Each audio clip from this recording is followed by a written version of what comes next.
Chapter 28.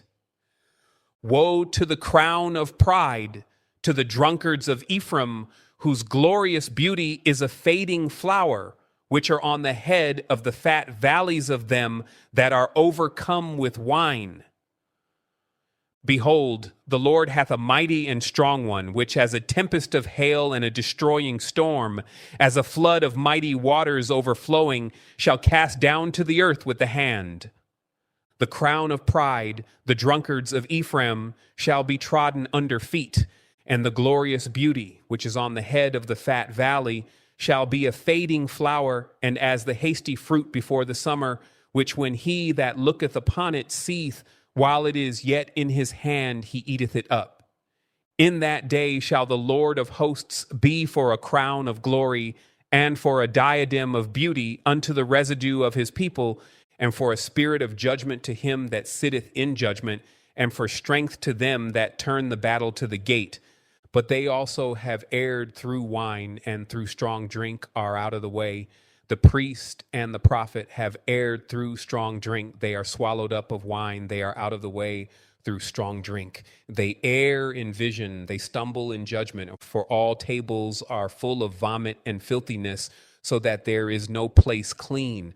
Whom shall he teach knowledge, and whom shall he make to understand doctrine? Them that are weaned from the milk and drawn from the breasts. For precept must be upon precept, precept upon precept, line upon line, line upon line, here a little and there a little. For with stammering lips and another tongue will he speak to this people. To whom he said, This is the rest wherewith ye may cause the weary to rest, and this is the refreshing, yet they would not hear.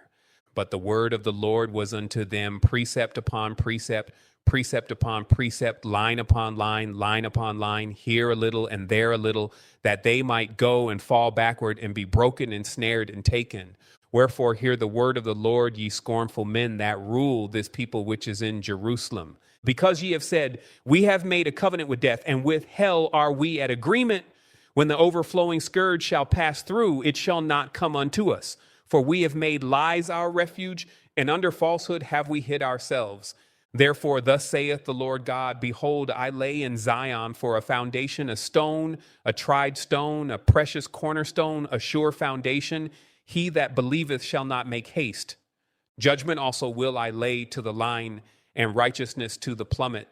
And the hail shall sweep away the refuge of lies, and the waters shall overflow the hiding place.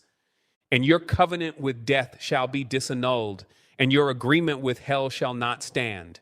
When the overflowing scourge shall pass through, then ye shall be trodden down by it. From the time that it goeth forth, it shall take you. For morning by morning shall it pass over, by day and by night, and it shall be a vexation only to understand the report.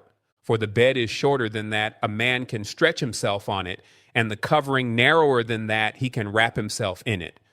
For the Lord shall rise up as in Mount Perazim, he shall be wroth as in the valley of Gibeon, that he may do his work, his strange work, and bring to pass his act, his strange act.